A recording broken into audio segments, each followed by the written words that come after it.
पिछले वीडियो में हमने समझा था कि अधिशोषण किसे कहते हैं। जब किसी ठोस पदार्थ की सतह पर किसी दूसरे पदार्थ के कण चिपक जाते हैं तो इस घटना को अधिशोषण कहते हैं।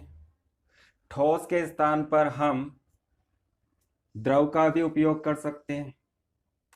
किसी द्रव की सतह पर गैसों का अधिशोषण,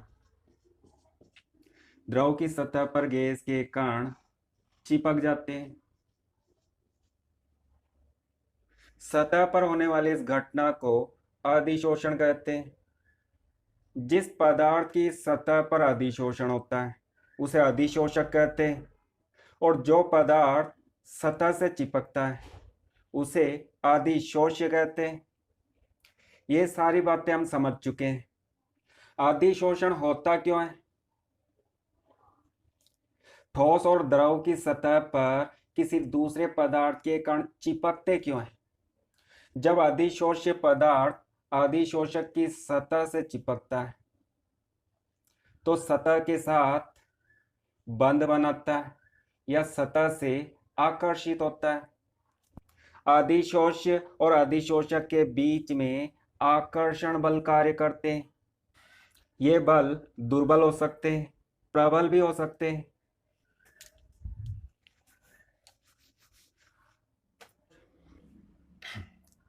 अधिशोषक की सतह और अधिशोष्य के कण, इनके बीच में आकर्षण बल कार्य करते हैं।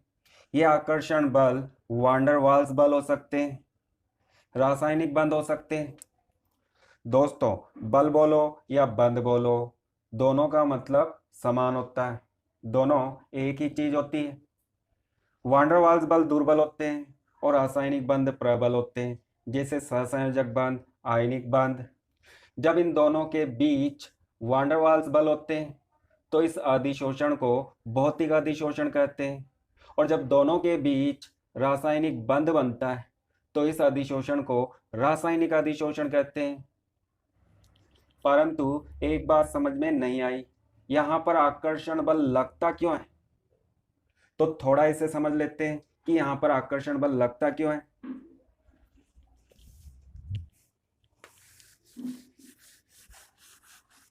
माना इस पात्र में द्रव भरा है और द्रव की सतह पर गैसों का अधिशोषण होता है।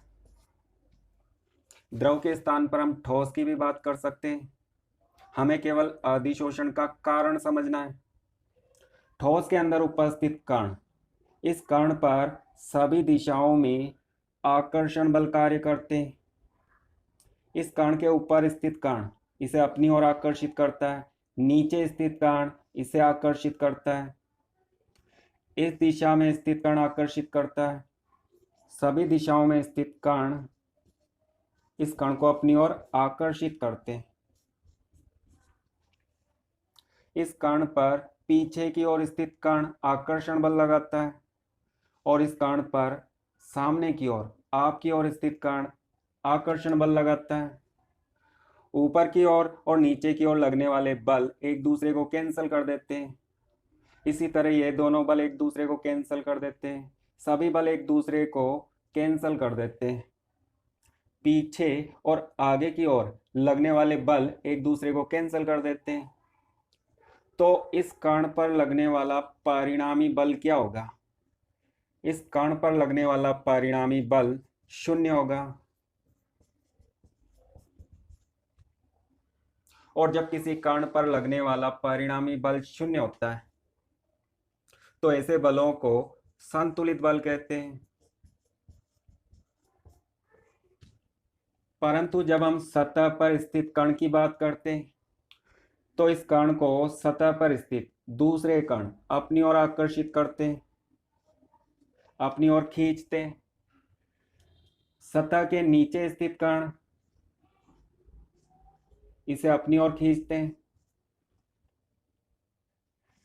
इस कण पर लगने वाले ये दोनों बल एक दूसरे को कैंसिल कर देते हैं क्योंकि ये विपरीत दिशा में होते हैं। परंतु नीचे की ओर लगने वाले बलों को कौन कैंसिल करेगा? सतह के ऊपर द्रव का कण नहीं होता है, तो नीचे की ओर लगने वाले ये बल कैंसल नहीं होते, ये दोनों एक दूसरे को कैंसल कर देते हैं। सतह पर पीछे की ओर और सतह पर आपकी ओर स्थित कणों द्वारा लगने वाले बल एक दूसरे को कैंसिल कर देते हैं, परंतु सतह पर नीचे की ओर लगने वाले बल कैंसिल नहीं होते। तो इसका मतलब है कि इस कण पर लगने वाला परिणामी बल नीचे की ओर होगा, सतह से नीचे की ओर इन तीनों का परिणामी बल होगा, और यह बल शून्य नहीं होगा। सतह पर स्थित कण पर लगने वाला परिणामी बल शून्य नहीं होता। इस तरह के बलों को असंतुलित बल कहते हैं।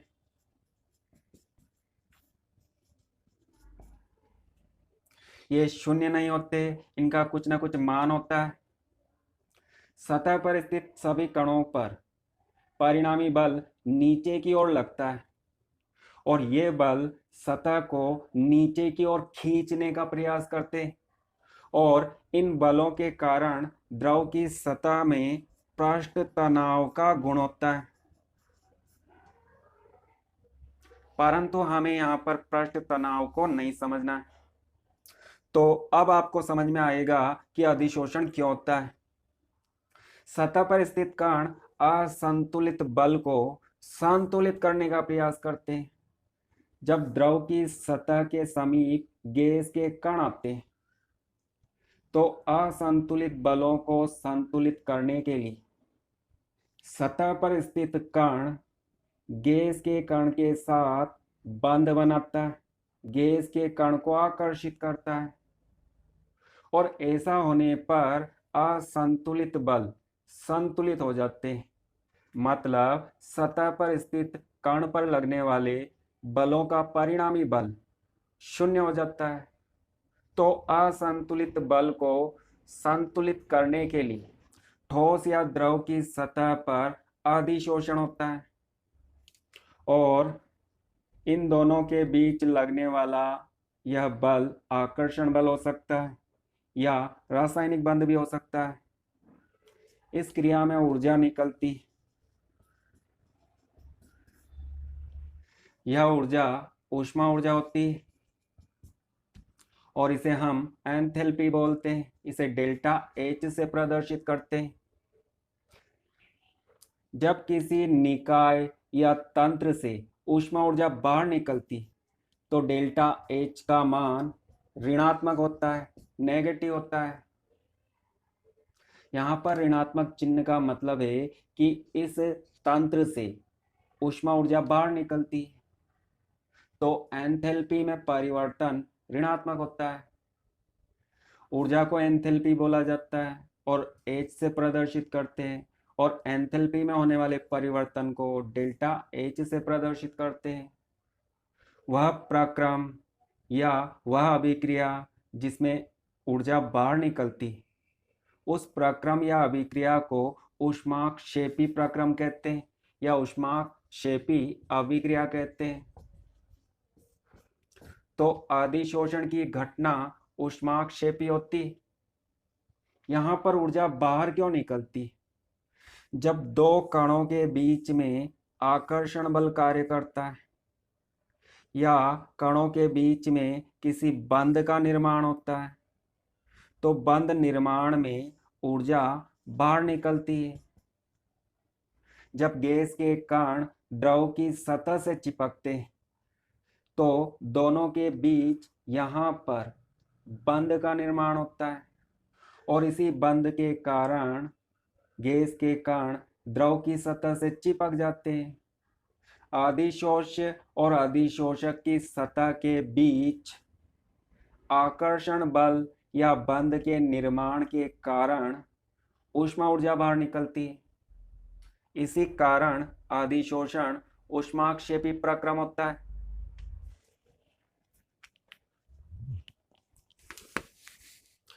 जब अधिशोषण होता है तो ऊष्मा ऊर्जा बाहर निकलती। इस बाहर निकलने वाली ऊष्मा ऊर्जा को कौन कौन से कारक प्रभावित करते हैं? इसे समझने के लिए अधिशोषण की ऊष्मागतिकी को समझना होगा और इसके लिए आपको एक समीकरण को याद रखना होगा, गिब्स हेल्महोल्ट्ज समीकरण। यह समीकरण क्या होता है? डेल्टा जी बराबर delta H minus T delta S. इस समीकरण को याद रखना होगा। डेल्टा जी, जी का मतलब क्या होता है? जी का मतलब गिब्स ऊर्जा होता है और डेल्टा का मतलब परिवर्तन। तो डेल्टा जी का मतलब गिब्स गिब्स ऊर्जा में परिवर्तन या गिब्स मुक्त ऊर्जा में परिवर्तन।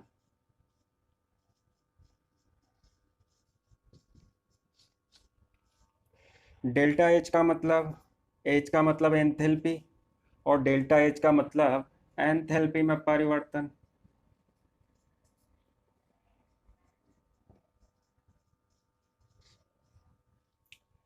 कैपिटल टी, इसका मतलब है तापमान। यह परम ताप होता है और इसे हम केल्विन ताप भी कहते हैं।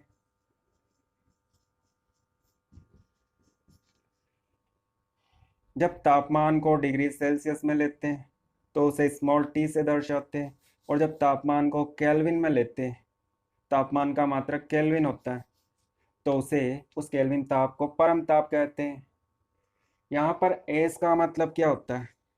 एस का मतलब एंट्रोपी होता है और डेल्टा एस का मतलब एंट्रोपी में परिवर्तन।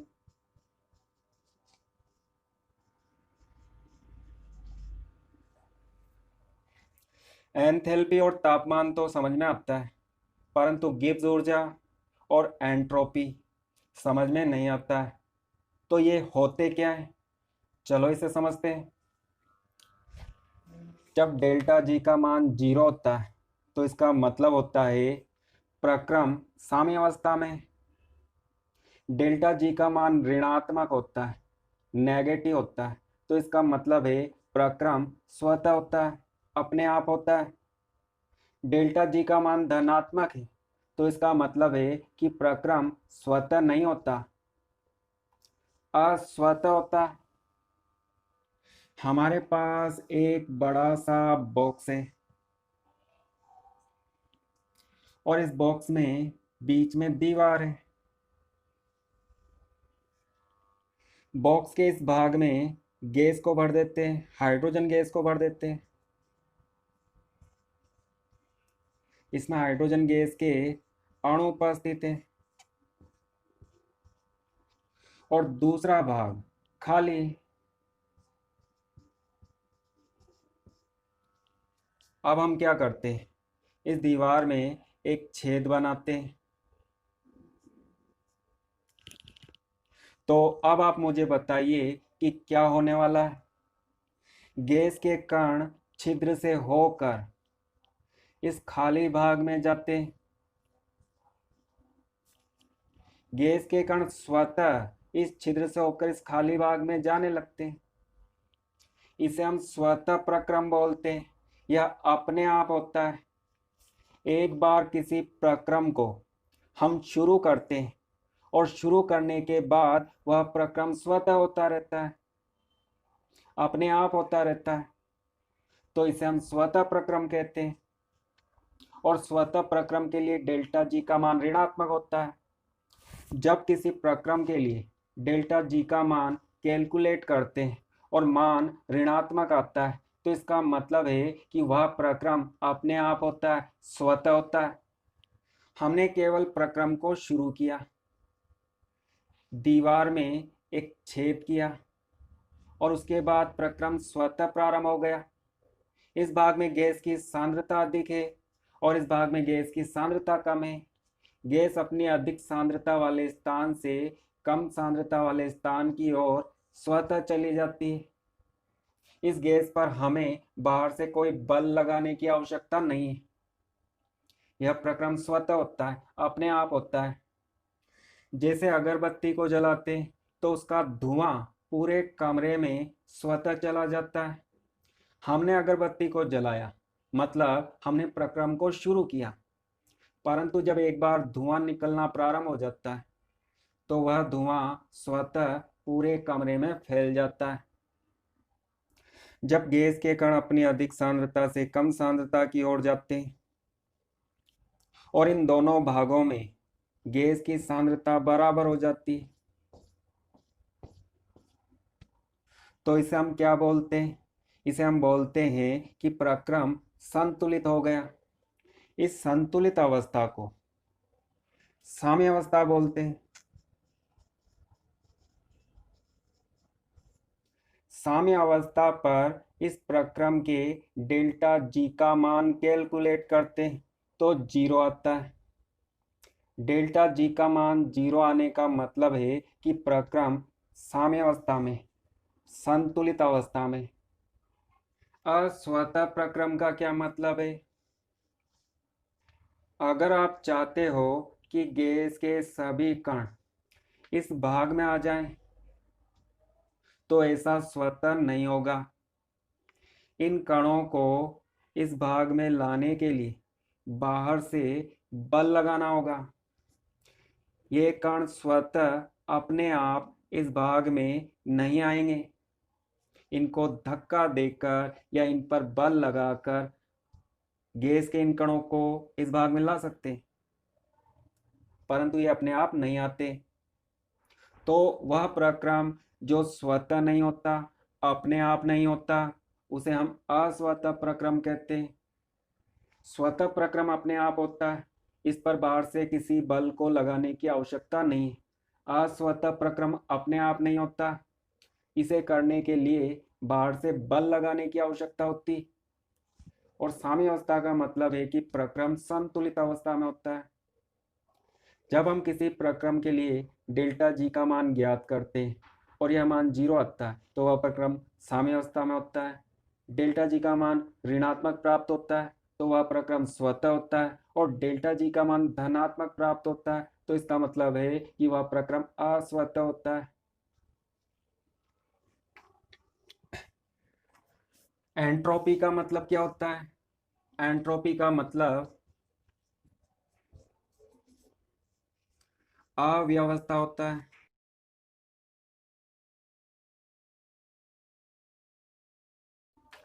इसे आप बिखराव भी बोल सकते हो।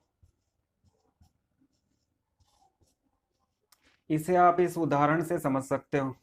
जब क्लास में कोई टीचर नहीं होता है तो क्लासरूम में सभी छात्र अव्यवस्थित होते हैं। छात्र इधर उधर भागते रहते हैं,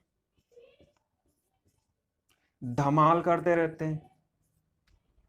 और जब क्लास में टीचर आता है तो टीचर को देखकर सभी छात्र अपनी अपनी कुर्सी पर बैठ जाते हैं, व्यवस्थित हो जाते हैं। इन दोनों को ध्यान से देखो। यहाँ पर पदार्थ के कण अव्यवस्थित है, इनकी कोई निश्चित व्यवस्था नहीं, कण बिखरे हुए हैं।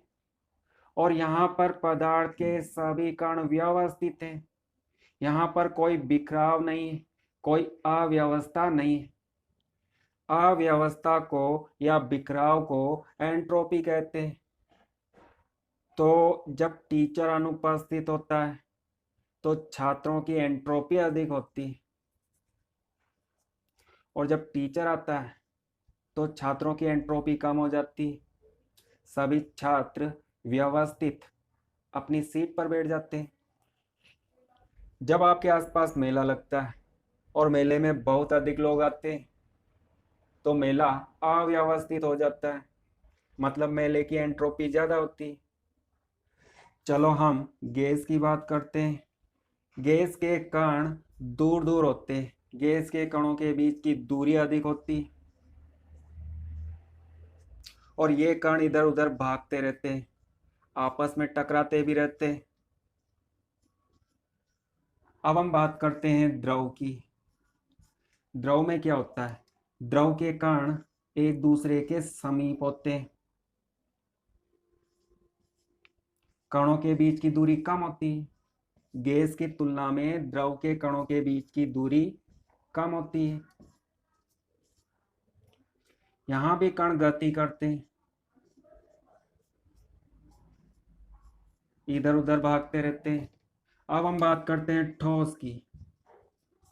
तो ठोस अवस्था में पदार्थ के कण एक दूसरे के बहुत अधिक समीप होते हैं।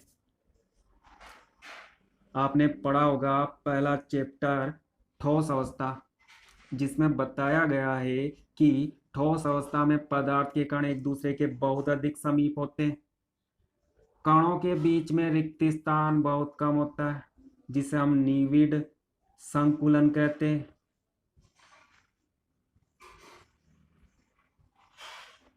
तो ठोस में कण एक दूसरे के अत्यधिक समीप होते हैं और ये कण एक स्थान से दूसरे स्थान तक नहीं जा सकते।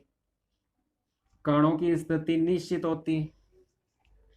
जब कण दूर होते हैं तो कणों के बीच में कोई आकर्षण बल कार्य नहीं करता। गैस के सभी कण आजाद होते हैं, स्वतंत्रता पूर्वक इधर उधर भागते रहते हैं। द्रव के कणों के बीच आकर्षण बल अधिक होता है। गैस की तुलना में द्रव के कणों के बीच आकर्षण बल अधिक होता है। तो यहाँ पर कण गति करते हैं परंतु एक दूसरे के समीप होते हैं। और ठोस अवस्था में कणों के बीच आकर्षण बल अत्यधिक होता है। इतना अधिक होता है कि कण अपना स्थान छोड़कर दूसरे स्थान तक नहीं जा सकता। देखो दोस्तों, अगर एंट्रोपी को समझना है तो इस बात को ध्यान से समझना। जब हम गैस को द्रव में बदलते हैं तो एंट्रोपी में क्या परिवर्तन होता है? क्या एंट्रोपी बढ़ती या एंट्रोपी घटती? गैस के कणों में बिखराव अधिक होता है, मतलब अव्यवस्था अधिक होती है, और द्रव के कणों में अव्यवस्था कम होती। अव्यवस्था को एंट्रोपी कहते हैं। इसका मतलब गैस की एंट्रोपी अधिक होती है और द्रव की एंट्रोपी कम होती है। जब गैस को द्रव में बदलते हैं तो एंट्रोपी कम होती, मतलब एंट्रोपी में कमी होती, जिसे हम इस तरह से लिखते हैं, एंट्रोपी में परिवर्तन ऋणात्मक होता है। और अगर हम इसका उल्टा करते हैं, द्रव को गैस में बदलते हैं, तो क्या होता है? द्रव की एंट्रोपी कम होती और गैस की एंट्रोपी ज़्यादा होती, क्योंकि गैस के कणों में बिखराव ज़्यादा होता है और द्रव के कणों में बिखराव कम होता है। तो जब द्रव को गैस में परिवर्तित करते हैं तो एंट्रोपी बढ़ती, एंट्रोपी में वृद्धि होती। इसका मतलब है कि एंट्रोपी में परिवर्तन धनात्मक होता है। इसी तरह जब हम द्रव को ठोस में बदलते हैं या ठोस को द्रव में परिवर्तित करते हैं,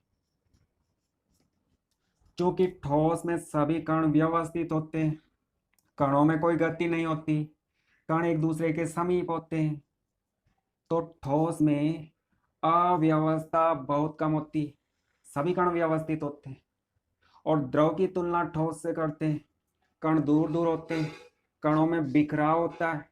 ठोस की तुलना में द्रव के कणों में अव्यवस्था अधिक होती, तो द्रव की एंट्रोपी ठोस की तुलना में अधिक होती।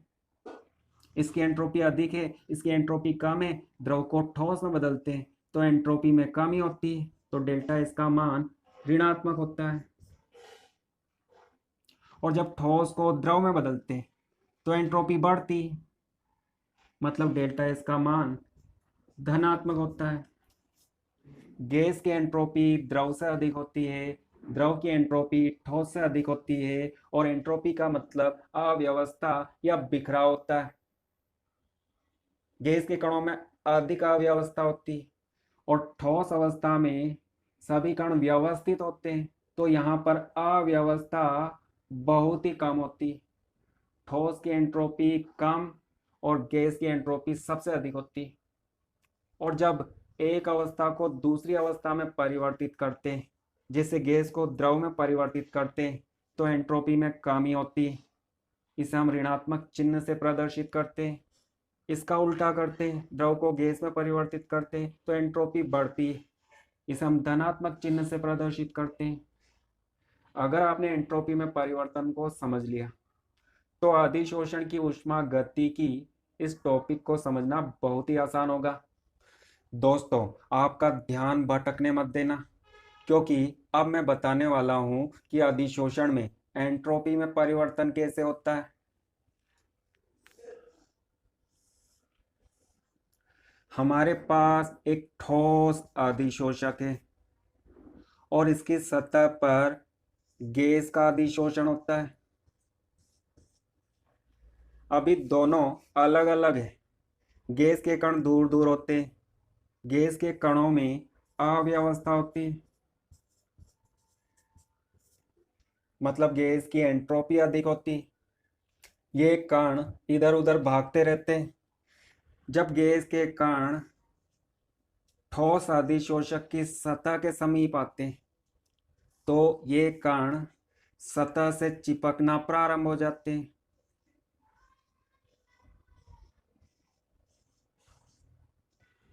इसे हम क्या बोलेंगे? यहाँ पर कणों में अव्यवस्था नहीं होती, सभी कण व्यवस्थित होते हैं, इनमें कोई बिखराव नहीं होता। जबकि यहाँ पर बिखराव होता है। जब गैस का अधिशोषण नहीं होता है तो गैस में अव्यवस्था होती है, गैस की एंट्रोपी अधिक होती है। और जब गैस का अधिशोषण होता है तो सभी कण पास पास आ जाते हैं, ठोस की सतह से चिपक जाते हैं। इन कणों में कोई गति नहीं होती, सभी व्यवस्थित हो जाते हैं। तो जब गैस का अधिशोषण होता है तो अव्यवस्था में कमी होती है, मतलब एंट्रोपी में कमी होती है। क्योंकि सभी कण व्यवस्थित हो जाते हैं तो अव्यवस्था कम हो जाती है। इसका मतलब है कि जब अधिशोषण होता है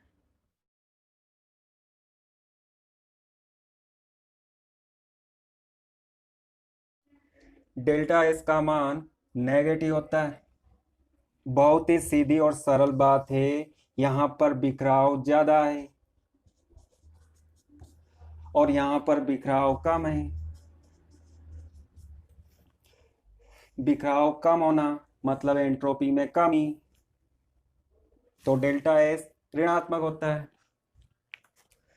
चलो अब हम देखते हैं कि अधिशोषण के लिए इस समीकरण को कैसे लिखा जाता है। इस समीकरण को अधिशोषण के लिए लिखते हैं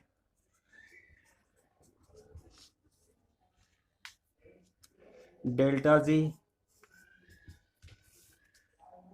अधिशोषण के लिए डेल्टा एच का मान ऋणात्मक होता है, तो इसके स्थान पर माइनस डेल्टा एच लिख देते हैं। माइनस तापमान का यहाँ पर कोई चिन्ह नहीं होता है। अधिशोषण के लिए एंट्रोपी में परिवर्तन ऋणात्मक होता है, तो डेल्टा एस ऋणात्मक होता है, तो इस तरह से लिख देते हैं माइनस डेल्टा एच। जब इन दोनों को मल्टीप्लाई करते हैं तो माइनस माइनस प्लस हो जाता है।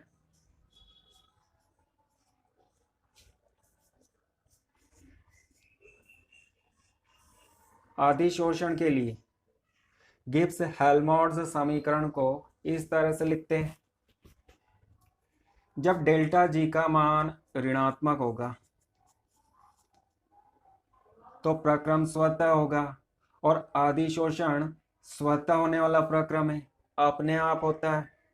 अधिशोषक की सतह से पदार्थ के कण स्वतः चिपकते, हम नहीं चिपकाते। तो अधिशोषण स्वतः प्रक्रम है, तो उसके लिए डेल्टा जी का मान ऋणात्मक होना चाहिए। डेल्टा जी का मान ऋणात्मक कब हो सकता है?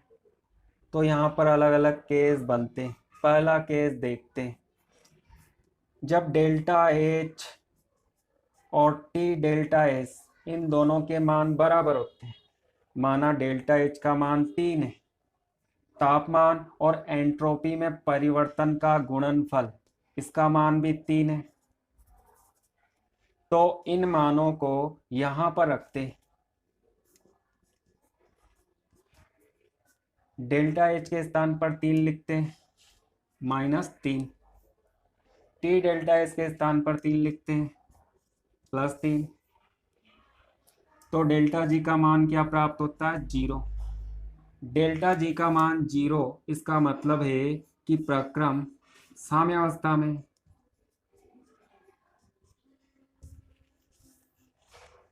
दूसरा केस, डेल्टा एच का मान टी डेल्टा एच से अधिक होता है।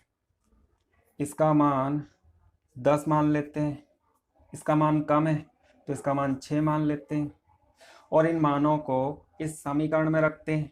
तो डेल्टा जी बराबर डेल्टा एच के स्थान पर 10 लिख देते हैं, -10, और टी डेल्टा एच के स्थान पर 6 लिख देते हैं। यहाँ पर 6 इन दोनों का गुणनफल है, तो इसे यहाँ पर लिख देते हैं। क्या प्राप्त होता है? -4। डेल्टा जी का मान ऋणात्मक प्राप्त होता है, और जब डेल्टा जी का मान ऋणात्मक होता है तो इसका मतलब प्रक्रम स्वतः होता है।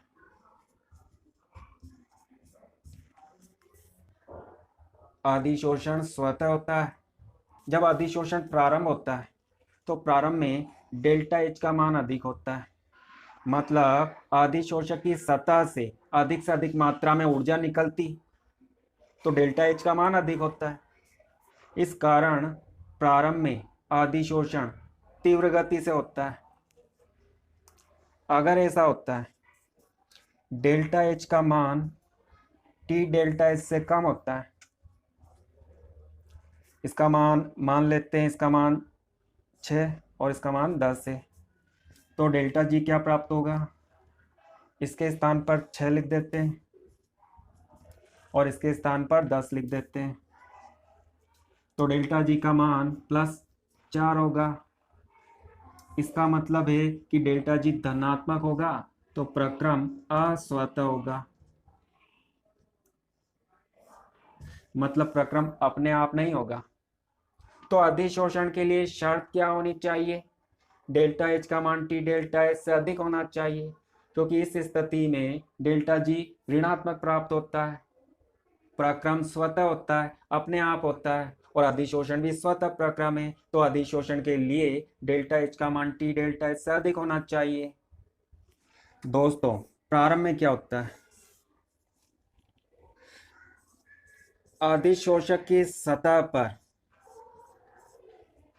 अधिशोषण तीव्र गति से होता है, क्योंकि यहाँ पर संपूर्ण सतह खाली होती है, तो अधिशोषण प्रारंभ में तीव्र गति से होता है और बहुत अधिक मात्रा में ऊर्जा निकलती है। डेल्टा एच का मान टी डेल्टा एच से अधिक होता है, और जब सतह भर जाती, सतह पर स्थान कम हो जाता है, तो अधिशोषण धीमी गति से होने लगता है, और जब संपूर्ण सतह भर जाती, कोई रिक्त स्थान नहीं होता है, तो इस स्थिति में डेल्टा एच और टी डेल्टा एच बराबर हो जाते हैं।